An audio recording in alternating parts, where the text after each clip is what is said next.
ಬಂದೇ ಬುದ್ಧಿ ಅಂತ ಬಾರ ಹಂಗನ್ಬೇಕು ನೀನು ಬಂದೇ ಬುದ್ಧಿ ಅನ್ಬೇಕು ಅಲ್ಲೇ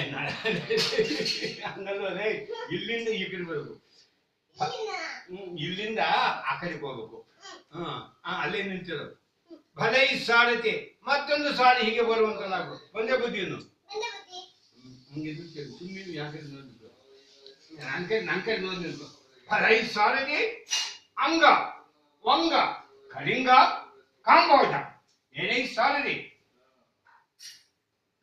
ಗೊತ್ತಾಯ್ತು ಬುದ್ಧಿಯನ್ನು ಅಂಗ ವಂಗ ಕಳಿಂಗ ಕಾಶ್ಮೀರದ ಕಾಂಬೋಜ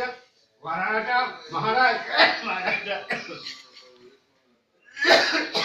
ಇಂತಪ್ಪ 56 ದೇಶವನ್ನು ಅಲ್ಪದಿಂದ ಪರಿಪಾಲಿಸುತ್ತಿರುವ ಮಾಗಡಿ ಕೆಂಪೇಗೌಡನ ಮಗ ಮೊಮ್ಮಗ ಬೆಂಗಳೂರಿನ ದರ್ಪದಿಂದ ರಾಜ್ಯಭಾರ ಮಾಡುತ್ತಿರುವ ಲಿಖಿತ್ ಗೌಡನೆಂದು ಸಾರಥಿ ಅಂತ ಹೇಳ್ಬೇಕು ನೀನ್ ಮಾಡಲ್ಲ